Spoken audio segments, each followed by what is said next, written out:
I haven't decided how to start these things. Today we're gonna talk about journaling. Look at my journal. You cannot see it, but it has a sticker. And another one. And this is a gift from my boyfriend. And it has this thing. It's so good. It's so nice. And I love these pens, these type of pens. Usually I have a lot of pens, a lot of colors on my journals. But anyway, today I wanted to talk about that because guess what? Time is a fleeting thing, and the only way to capture it is by what the Latins used to call scripta manum, or something like that. Oh my god, I'm so bored I don't want to look it up. I don't want to arrest me. Anyway, I did my nails. Look at them. They're like camouflaging. And I feel like a lady. I feel like a badass cheetah print lady. Even though I'm not. I'm wearing silver jewelry. I don't know if I'm gonna keep that.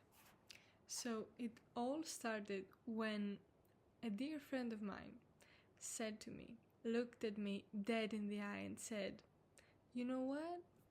Memories are distorted as time passes. And I was like, what? I'm not gonna be able to remember exact details if I don't evoke them in my memory regularly and try to keep them intact. And she said, no. And I was like, what? How much time do I have? And she said, 10 years. 10 years before your memory of 10 years before turns so distorted on regular events, because when trauma comes, the situation changes a bit. 3 years minimum, 10 years maximum. I don't know the exact numbers of this research, but if you look at it, if you examine it from afar, yes, it's true. No matter how much we want to resist it, it's true. And maybe, just maybe, that's why people want to take photos. Well, obviously to be remembered, etc., but because they know that it's a fleeting thing. Time is a fleeting thing. I'm gonna quote yet again a poem that has stigmatized me from Bonfa, Yves Bonfa. It's about a drop of snow on his fingertip and, the poetic subject's fingertip. He wants to capture eternity, and by the time the snowflake touches his finger, boom, it melts. And the fragility of time, how, oh my god, my accent slips sometimes so badly. I'm so embarrassed of myself. Time is fragile, that's what I wanted to say. And it hurts. It hurts us, it will hurt our future people, it has hurt past people, related to us or not. Time is the only mythical creature like Kronos who ate his children. And time gives birth to us and time will eat us. If you look at it from afar, it's wonderful. If you look at it, if you live in it, a lot of pain. And that's why we write sometimes. I write to forget the pain, and sometimes I write to remember it because pain is all that has left from a memory of mine. You see, journaling right now, it's such a trend for like 2-3 years now.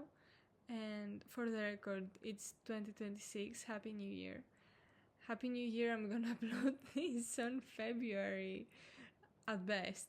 And by journaling, we mean writing down our thoughts of the day so we can continue our day or so we can let go of our day. Usually, what people do is 3-4 pages tops. They blurt out their thoughts and they put an order in them.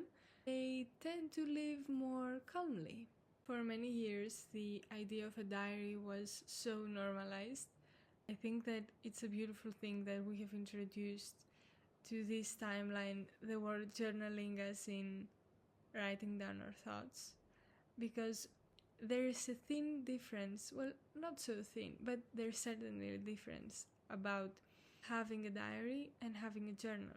In one, you have something like a storytelling without actually analyzing yourself, your behavior, your memory. On the other hand, we have analysis and not so much data and narrative. When I write my thoughts, for example, I write my thoughts not in order. Well, you need to have a certain order, but I don't usually feel the need to say this happened and this happened. I'm just trying to understand what recurring thoughts I have.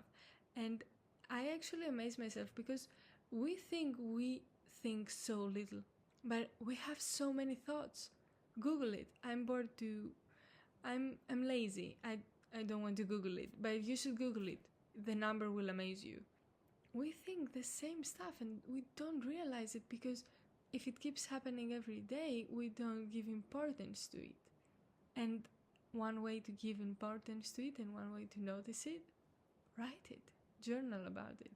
So before jumping on my experience on that, because this is what I do, I just share my experiences, I have to make the introduction of me having a diary because existential grief hit me like a rock.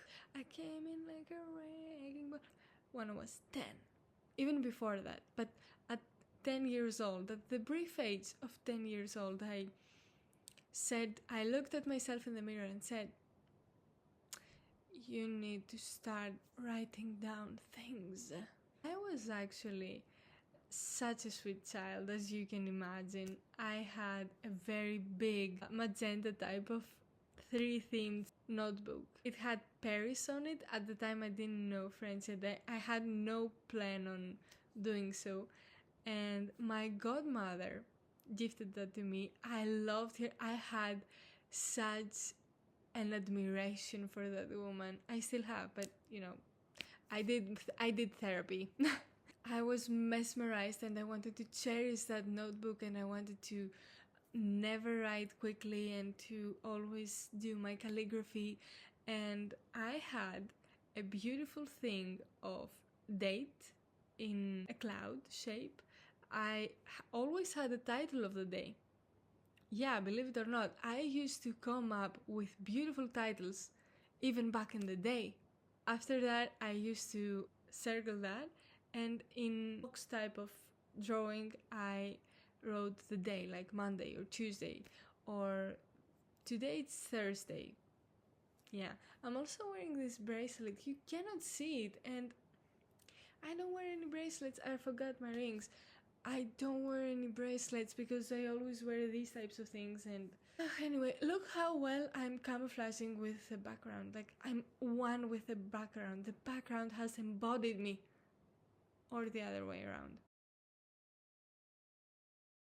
Anyway, and why did my young self want to write a diary? Because I used to believe that if aliens, yes, if aliens were to conquer Earth, or if aliens, I believe that aliens were so advanced creatures that the need to conquer, that wasn't very much in their interest. They were like peaceful and very intelligent creatures and not so scary as we see in TV.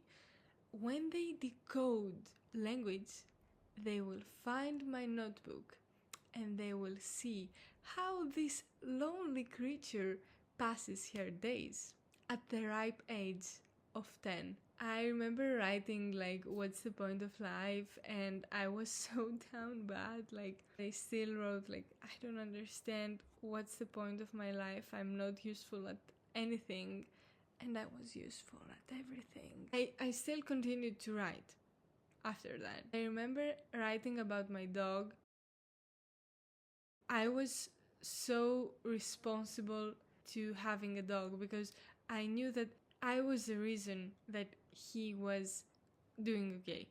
We adopted him, and it was because I insisted, and I was very proud of that.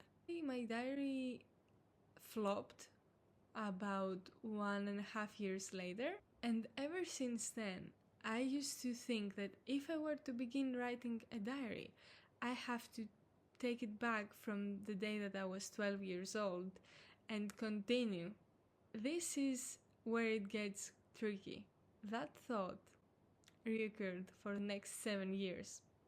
And I had a lot of times where I wanted to use that tool, journaling, and I just said to myself in an OCD manner, no, you should first write every thought you have, and then you should proceed on actually having a journal. Like, clear out all the past.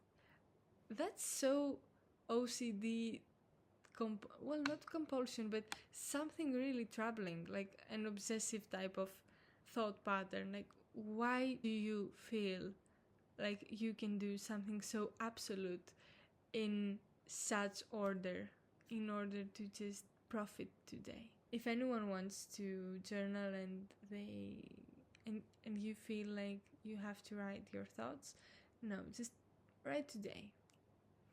And that's exactly what I did after a huge period of stagnation. Well, not huge, because I'm a drama queen, of course. I would introduce that to an excessive adjective, but after a period of stagnation, after my blonde era, yes, I was blonde, and I actually have a bald spot over here due to bleaching, yeah. It's so easy for me to lose my train of thought. It actually amazes me. Anyway, periods of stagnation can be very powerful. I think I profited mine by coming out of it by journaling. I set a rule to myself. It required a lot of faith in me, from myself to myself, to only write a certain amount of pages, not more. If I want less, then less, because I always overdo it. The number was 3 to 4 pages, if I really need to 5. The rule was to do it every day, if not every other day. No excuse. I followed that rule because I felt so lonely and like I had nothing to lose actually. And I don't remember exactly the date, but around 1 week, I was already feeling so good. When I tell you so good, I did that and I returned every day writing my thoughts. And when the 2 most painful ones got out of the way, I started writing more, reading more, studying myself. This was truly a gift to me. I don't think I've ever done something so beneficial for me. I started trusting myself because I always had a thing with loneliness. I couldn't trust myself. If there was only for my eyes, something was missing. Not entirely, but something was missing. I realized that I could handle the bad stuff, the really painful one, the painful moody cloud above your head that is ready to cause so much pain at any given point in time. Once trust started building up, and also punctuality, that is the key to trust and not overly doing it, I started realizing some questions that I always avoided or semi-avoided because I had more important things that made me ache. And I started questioning myself in things that I thought I knew. For example, why do I like the style that I like? What am I avoiding? What do I really want to do?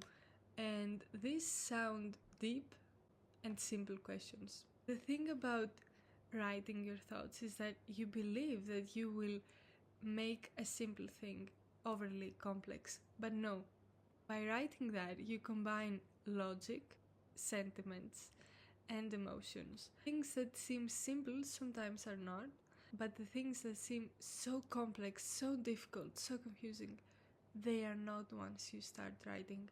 And if this doesn't happen by the first time, it will certainly happen on the second, or at least the third, but it will happen.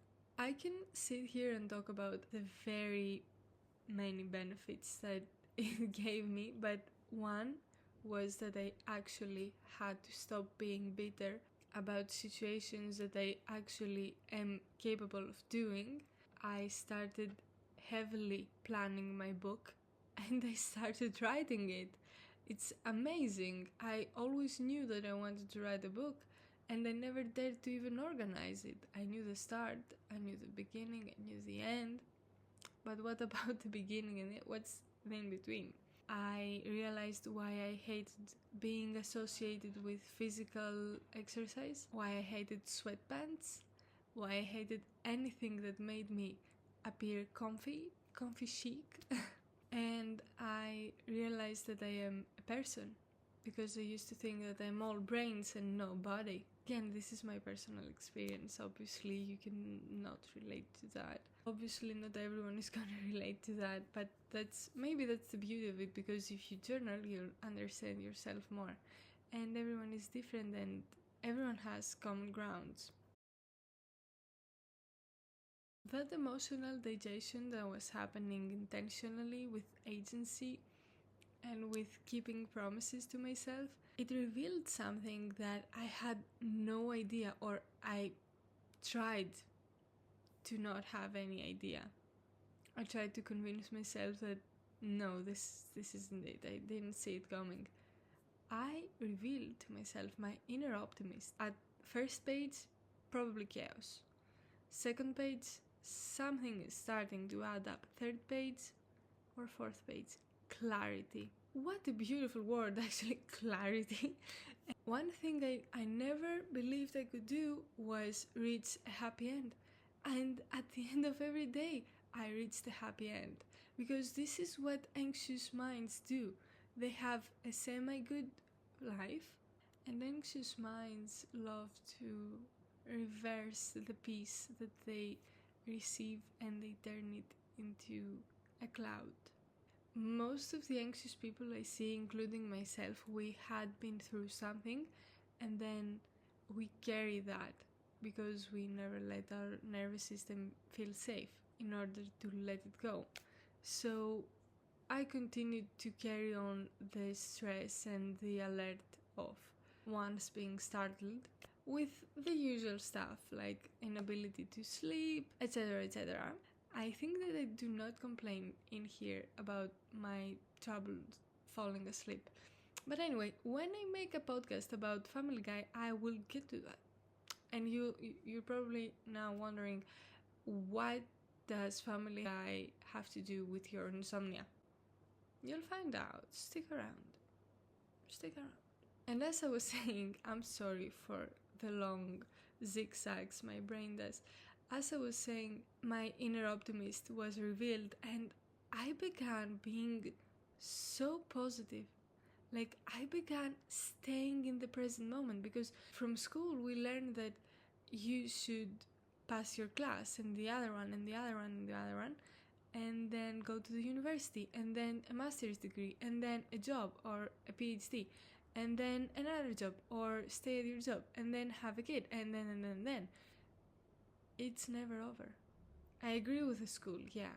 Your life starts when you have freedom, obviously, and being underage, it doesn't grant you a lot of freedom. I personally wanted to grow up, and I did, and I'm so thankful I did. And I always used to hear people being like, oh, you'll regret saying you want to grow up.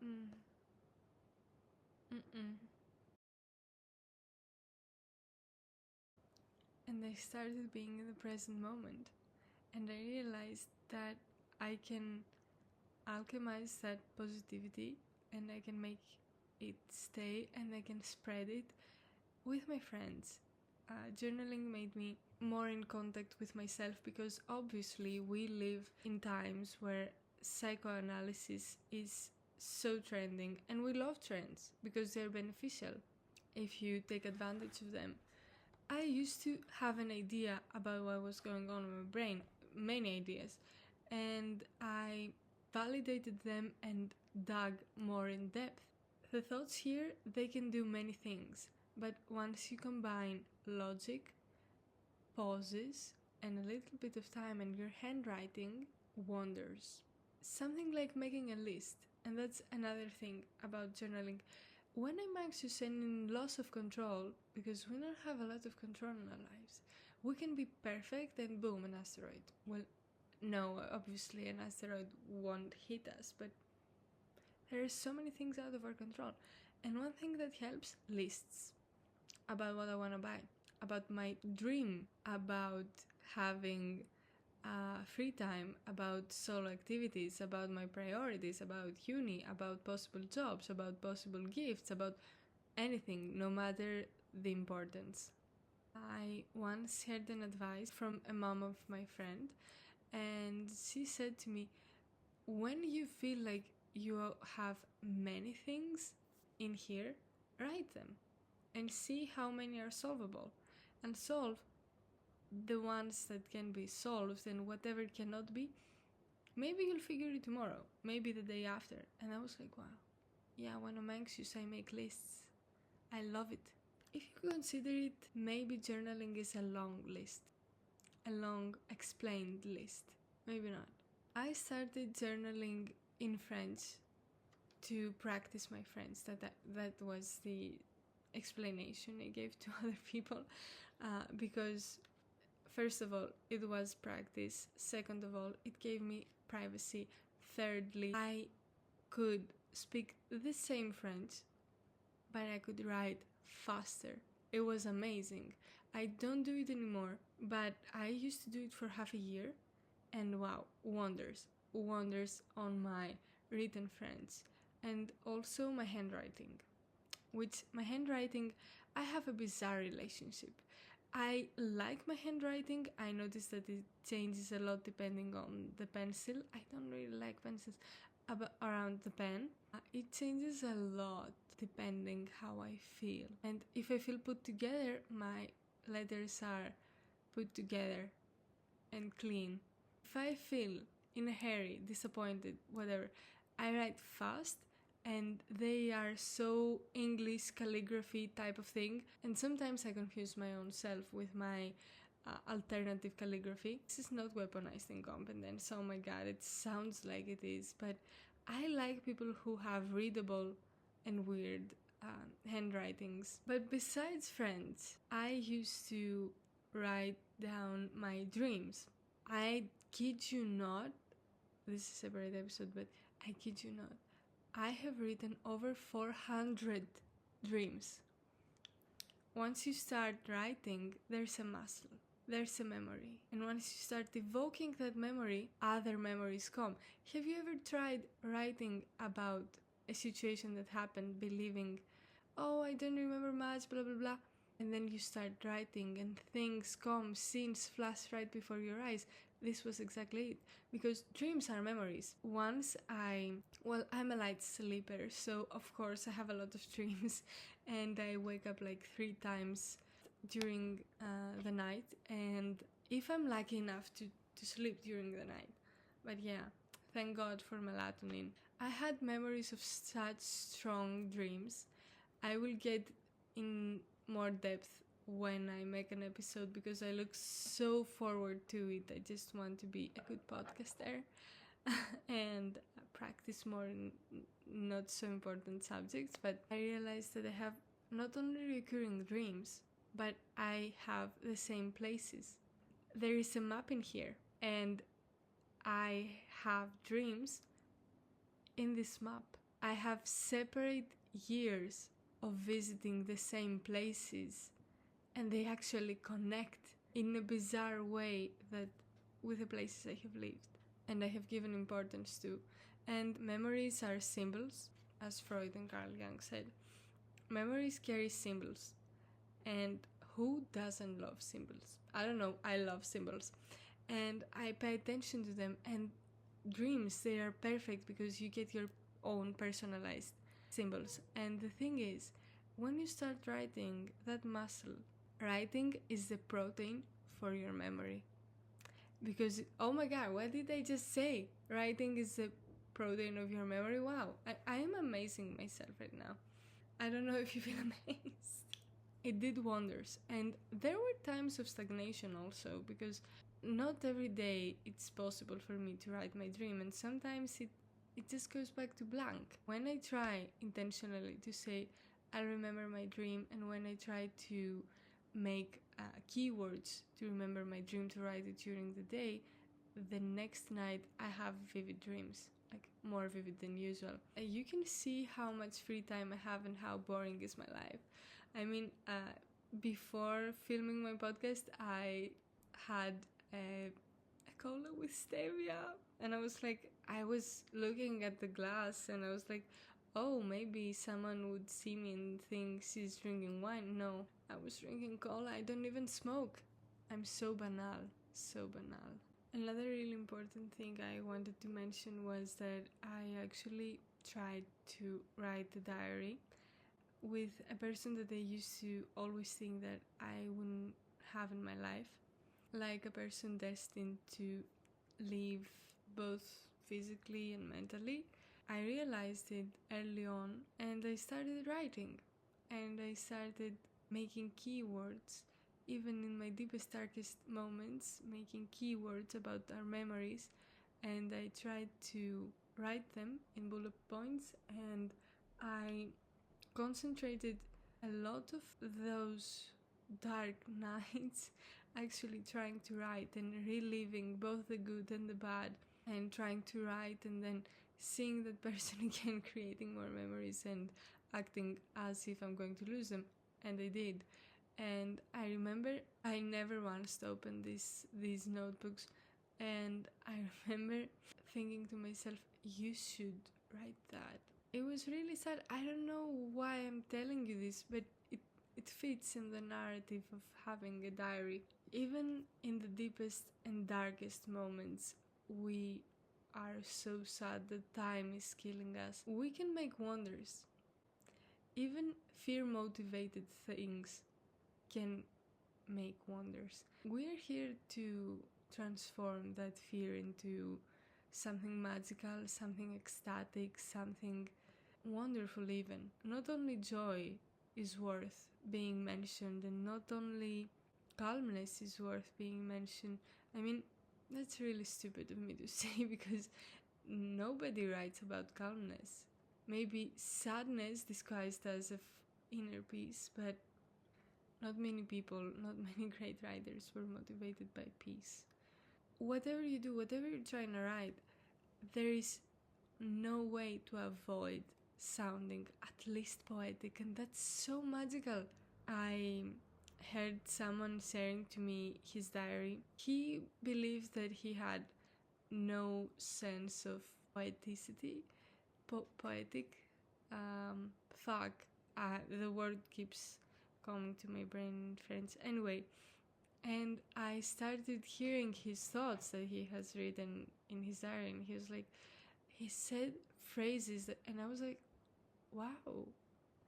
And that doesn't mean that everyone is destined to be a writer, no, but you cannot use your words and not sound at least poetic when you're connecting with the deep parts of you. And this is amazing. It's the nature of expression to be poetic. And maybe poetic means enough understanding and room for what is confusing, hidden, chaotic. Joy can be chaotic also. It's called ecstasy, idealization, romance even. Well, romance is innately revolutionary and a little bit sad, but yeah. If you want to learn more about romance, visit the French poetry episode. I want to close this thing. I don't know if I'm gonna close this thing, but when you do something good for yourself and you include only yourself, you can take it outside the house and you can appear really cool. And by that I mean go to your local coffee shop with your journal and write your little thoughts. And at the end, you're gonna leave the coffee shop feeling so satisfied. Or maybe semi-satisfied, but you will feel satisfied. This isn't a promotional thing made by coffee companies to influence you to go to your local coffee shop, but one can never know. Keep an eye on that. I think that I don't want to speak in absolutes, but most people are intelligent creatures, and intelligence is all around us. One sign of intelligence and deep sensitivity is to want to be remembered. Whether it comes to the surface by being really authoritarian and strict, or hopelessly romantic and oh my god, I would love for our love to be remembered, or for my admiration to be remembered. Memory on paper is such a valuable thing, and most of the times we are not destined to read our memories, and most of the times we are satisfied that we wrote them. I don't know if it brings you any hint of adrenaline, someone reading your diary, but to me, oh my god, I would love for some parts to be read out loud, but I don't write because of that. Because if I did, I wouldn't be able to tell the truth with myself. Because the truth stings sometimes, the truth is ugly sometimes. The truth can also be very beautiful. Depends on when you stop writing. And people want to be remembered. People want to remember their loved ones, and if you think about it, almost everyone is someone's loved one. The time has come for me to show you a painting.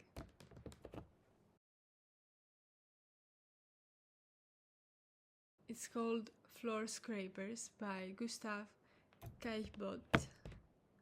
Yes, he was a French painter, obviously. Caillebotte, okay, come on.